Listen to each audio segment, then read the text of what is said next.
वो अपने हाथ को ऐसे देखें और इसमें देखें अपने पति की तस्वीर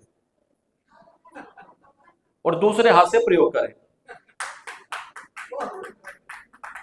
और जितने मर्द बैठे हैं वो भी अपना हाथ ऐसे करें और इसमें अपनी और इसमें भी तस्वीर देखें। अच्छा, वो हिम्मत अपनी पत्नी की तस्वीर देखने की ना करें, वो तस्वीर देखें उस व्यक्ति की जिसने शादी करवाई है।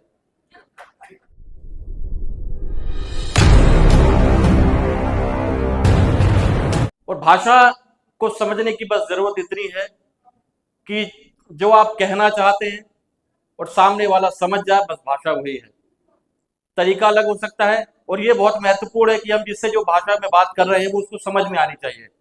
अगर हमें नहीं आएगी, कोई तमिल का कोई सुपरस्टार डायरेक्टर आपके पास आकर कह दे, उदाहरण के तौर पर, कि आपको फिल्म में लेना चाहता हूं लीड रोल में, बहुत बड़ी बात हो सकती है, लेकिन आपको समझ में नहीं आएगी, आप यूं कहोगे भाई ठीक है चल जाया। यह है भाषा का प्रभाव। एक कविता के माध्यम से, क्योंकि कवि हूं, हर बात कविता के माध्यम से कहूंगा। भाषा का प्रभाव क्या है? शुरू में जब कवि सम्मेलनों में हम आए तो प्रभाव होता है शुरू में जब हम कवि बनते हैं कि हिंदी के भारी भरकम शब्दों का प्रयोग करना होता है, क्योंकि हमें दिखाना होता है कि हम पढ़े लिखे कवि हैं, हमारी वैकेबुलरी बहुत ज्यादा है। तो हास्य की कविता से शुरुआत करता हूं कि मथुरा का एक कवि सम्मेलन, शुद्ध भारी भरकम कविताओं का प्रयोग करना था, कविता में शब्दों का प्रयोग करना था, लेकिन श्रोताओं ने कहा निपटाया, क्योंकि उनको वो भाषा समझ नहीं आई। शायद मैंने बहुत क्लिष्ट, बहुत भारी भरकम शब्द प्रयोग कर लिए, लेकिन यहां से धीरे धीरे हम शुरू करेंगे। जो भी मैं मिनट, अर्जुन भाई कितने मिनट रखना है?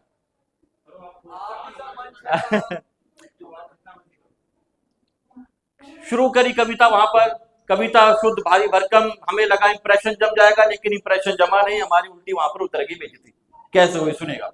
मैंने शुद्ध हिंदी में कविता, शाम भाई सुनना, कि ये धरा है बोलती है राज दिल के खोलती नहीं है, कुछ भी शेषव की रह गई अवशेषव नहीं बची है सांत्वना, कि है यही विडंबना वृक्ष चले मांगते कि पंची तले मांगते, वो देखो काल रात्रि धरा पे कैसे छा रही, वो देखो काल रात्रि धरा पे कैसे छा रही, वो देखो काल रात्रि धरा पे कैसे छा रही। तो ये भाई साहब खड़े हुए, वो देखो काल रात्रि धरा पे कैसे छा रही, तो खड़े हो गए कहते हैं यार तुम क्या कह रहे हो, हमें कचू समझ ना आ रही, तुम क्या कह रहे हो, हमें कचू समझ ना आ रही। अच्छा, एक चीज और बता दूं आपको, कवि सम्मेलन सुनने की एक परिस्थिति होती है, उसमें तालियां बजानी होती हैं। तालियां कैसे बजाते हैं, जिन लोगों को नहीं पता मैं आपको बता दूं।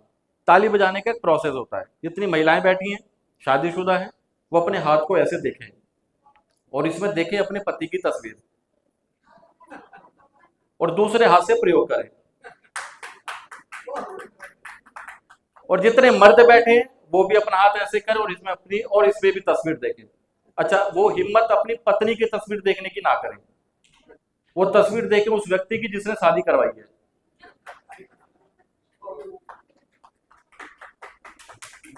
हाँ, बजाओ जोरदार।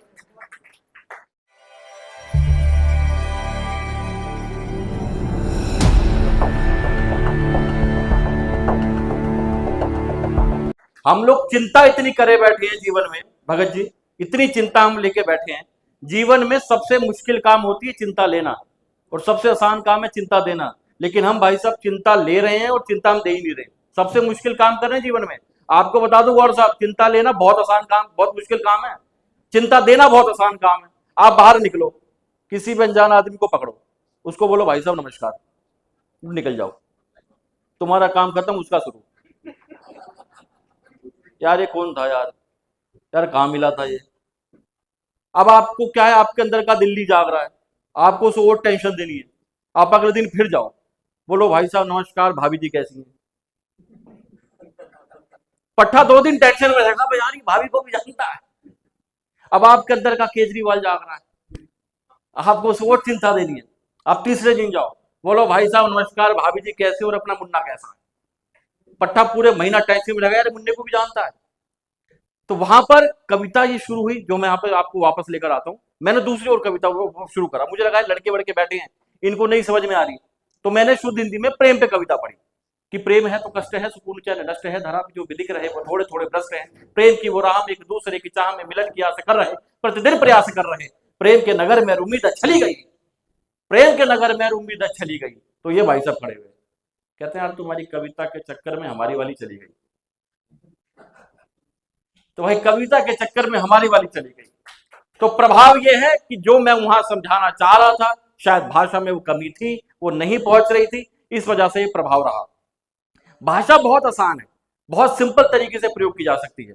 उदाहरण के तौर पर आप देखिए, हिंदी हमें छूट देती है कि अगर हम गुस्सा हैं तो तू भी कह सकते हैं, थोड़ा कम सम्मान करना है तो तुम भी कह सकते हैं, बहुत ज्यादा सम्मान करना है तो हम आप भी कह सकते हैं, देती है। अन्य भाषाओं में जैसे आप इंग्लिश में जाएंगे, सिंपल है जी, चाहे गुस्से में हो, कम गुस्सा हो जाता, यू, दैट्स इट, खत्म। ये हमें छूट मिलती है कहां से? हमें मिलती है हिंदी से, भावनाएं व्यक्त करने की, हमें बताने की कि क्या है हिंदी, हम कैसे हम गुस्सा कर सकते हैं, कितना गुस्सा कर सकते हैं, क्या सीमा हो सकती है। और ये छूट देती है हास्य को अलग अलग प्रकार से करने की। एक आप हल्की सी आपकी कमी पूरी भाषा का अर्थ का अनर्थ हो जाता है। जैसे आपसे किसी ने बोला कि आम आदमी पार्टी की रैली निकल रही है, आपसे थोड़ी सी गलती हो गई, एक मात्रा बड़ी की आपने नहीं लगाई, सामने वालों को बोलोगे तो क्या अर्थ निकल जाएगा कि आम आदमी पार्टी की रेल निकल रही है, पूरा अर्थ बदल गया। आपसे कोई कहे कि कांग्रेस पार्टी गिर गई, सर चुनाव हुआ कांग्रेस पार्टी गिर गई, सामने वाला बस ये बोल दे और कितनी।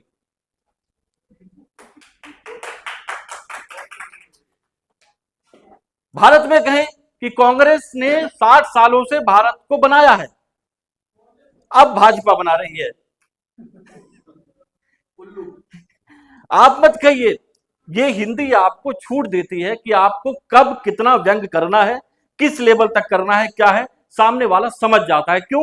बहुतायत भाषा प्रकार की ये बोली जाती है, यही भाषा का अर्थ है कि कब किसको कितने स्तर पर बोलना है, कब कहां बोलना है, वो इसके ऊपर ये हिंदी हमें छूट देती है।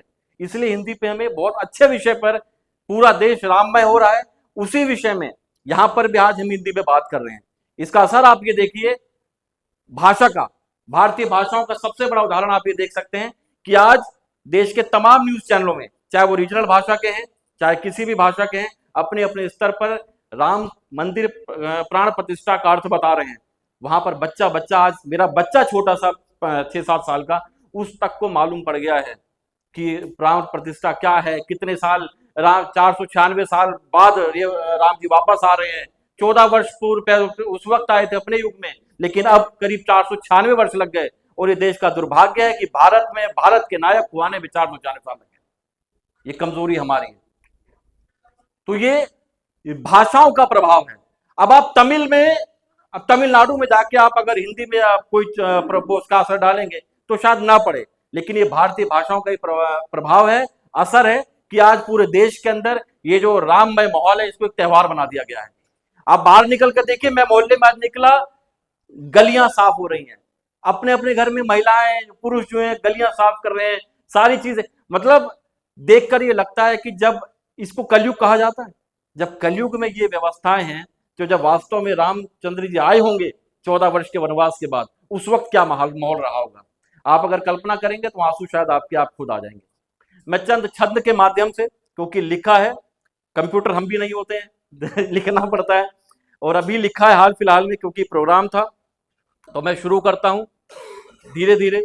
भाषा से पहले चंद दोहों से आपकी शुरुआत करता हूं मैं, मैंने सुना, दोहों से शुरुआत करता हूं भाषा के बाद, उसके बाद जो राममय माहौल चल रहा है उस पर आपके बीच में छंद रखूंगा, सुनेगा सर। भाषा सब अनमोल है, सबका रखो मान,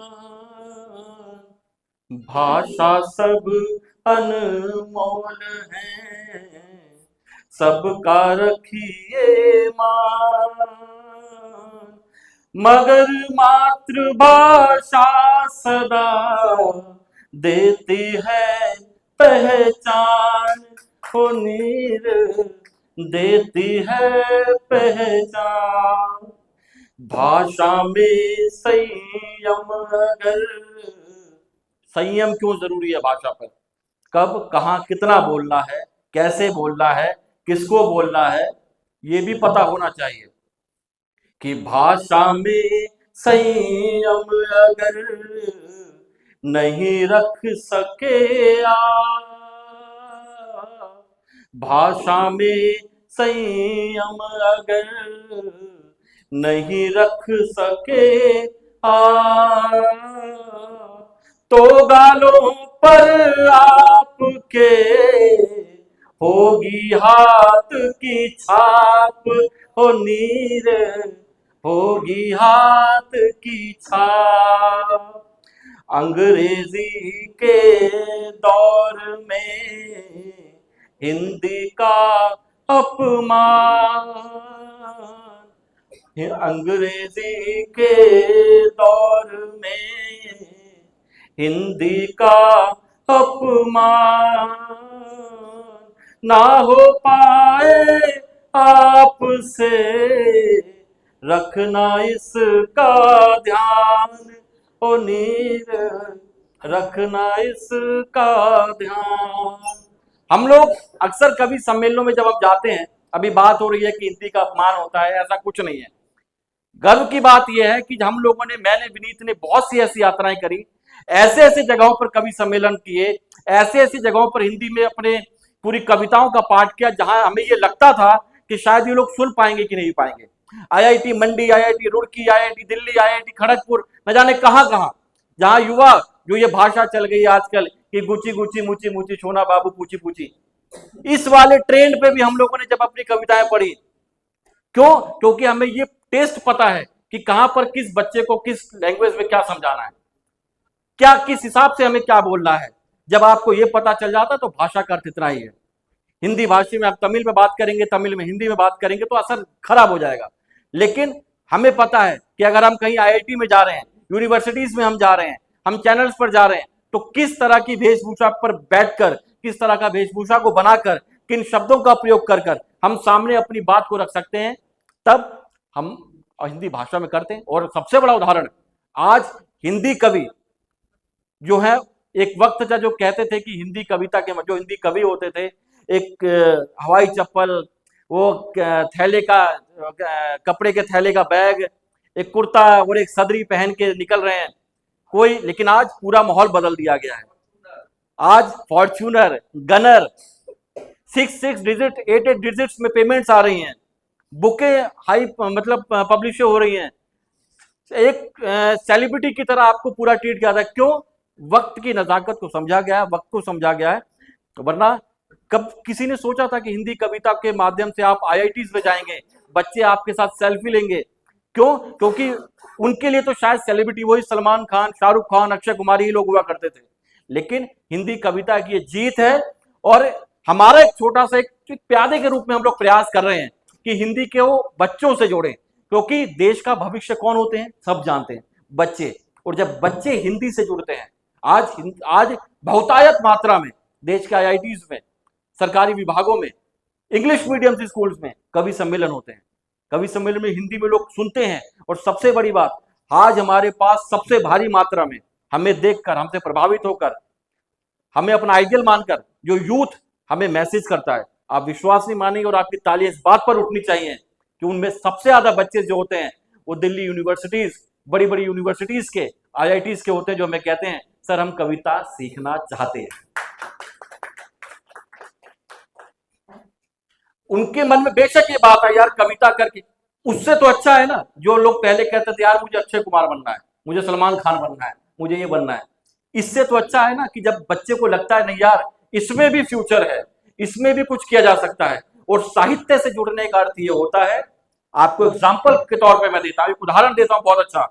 मैं दिल्ली के अंदर जो हमारी तिहाड़ जेल है, मुझे लगता है कि करीब मैं 14 बार कवि सम्मेलन वहां कर चुका हूं, और करीब 14 बार कवि सम्मेलन के माध्यम से जब मैं वहां पर गया तो जेल के जितने जेलर हमें मिले, वहां पे जेलों में आपको पता तिहाड़ में एक से एक सेलिब्रिटीज सब मिल देंगे, वहां पे बड़े बड़े नेता भी आपको मिलेंगे जेलों में।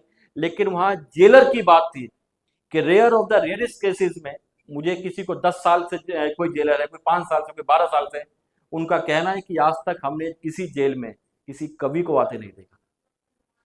तालियां इस बात पर भी उठनी चाहिए थी आपकी। तो अगर आप हिंदी से जुड़े हैं, आप अपनी भाषा से जुड़े हैं, साहित्य से जुड़े हैं, तो आपका जो दिमाग है, आपके जो मस्तिष्क है, वो आपको पॉजिटिविटी की तरफ, सकारात्मकता की तरफ लेकर जाता है, और आपको वो बताएगा आज जो हम राममय पूरा माहौल चल रहा है किस लिए चल रहा है। यहाँ जो साहित्य से जुड़े हैं। आप पत्रकार हैं, पत्रकारों ने अपना काम जिस प्रकार निभाया आपने ही बताया ना, जिनको नहीं पता था कितने वर्ष हो गए, कौन से नेता ने अपनी औकात कब दिखाई थी, कौन से नेता ने कब बताया था, तब लोगों को लगा। हर व्यक्ति ने जो लेखन के माध्यम से जुड़ा है, ईश्वर ने अपने आप से संवाद करने का जो अवसर दिया है वो साहित्य से जुड़े लोगों को, जो लेखन गायन वादन करते हैं उनको दिया है। अगर आप लेखन करते हैं, गायन करते हैं, वादन करते हैं, जो ये साहित्य की जो चीजें हैं, तो आप ईश्वर के माध्यम, उसके बाद परीक्षाएं होती हैं कि कौन प्रसिद्धि पाकर बौखला जाता है, काफी लोग उसमें निकल जाते हैं। फिर क्यों कौन नशे की लत में पागल हो जाता है, काफी लोग उसमें निकल जाते हैं। फिर कौन अपोजिट सेक्स के प्रति आकर्षित होकर बर्बाद होता है, बहुत भारी मात्रा में उसमें लोग निकल जाते हैं। चंद एकाध आदमी बचता है इन तीनों चीजों से निकलकर, उससे फिर प्रभु राम ईश्वर रामचरितमानस का निर्माण करवा देते हैं। साहित्य और भाषा ये हमें असर देती है, ये हमें हिम्मत देती है कि हमें अपने बच्चों को बताना चाहिए। जब बच्चों को छोटी उम्र में पता होगा कि प्रभु राम क्या थे, एक भक्ति से भगवान बना जा सकता है, भक्त से भगवान बना जा सकता है, तो शायद बच्चे गलत रास्ते में नहीं जाएं। उनको बताना पड़ेगा कि बेटा ये छोटी लड़की है, तुम्हारी छोटी बहन लगेगी, बड़ी है बड़ी बहन लगेगी, मित्रता का असर क्या होता है, तो शायद वो बच्चे गलत रास्ते पर ना जाए। पूरा माहौल राममय है, हमें और सुनना है, भाई विनीत को सुनना है, वो मेरे से ज्यादा अनुभव लिए बैठे हैं क्योंकि मेरे से पहले से कर रहे हैं, वो आपको और अच्छी तरीके से बताएंगे अपने स्तर पर। में एक 3 छंद अभी मेरे से हुए, मैं 3 छंद के माध्यम से, क्योंकि राम में पूरा माहौल है, मैं वहां राम जी पर 3 छंद के बाद अपना स्थान लूंगा। उसके बाद भाई विनीत आपको विस्तार से बताएंगे, सुनेगा। और छंद को ध्यान से सुनकर मैंने आपको जैसे बताया, आप बिल्कुल हाथ वैसे रखिए और अपने अपने हिसाब से उन व्यक्ति की तस्वीर देखिए। महिलाएं भी हाथ ऐसे कर लें और पुरुष भी हाथ ऐसे कर लें, और जहां आपको लगता है उन्हीं की तस्वीर देख के आपको बजाना है। हाँ बजाओ एक बार जरा जोरदार सब।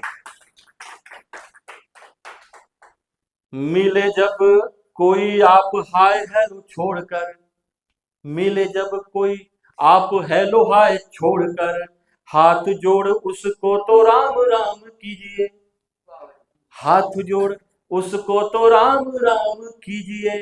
एक घड़ी आध घड़ी, आधे में भी चाहे आधा, राम राम जपने का आप काम कीजिए, राम राम जपने का आप काम कीजिए।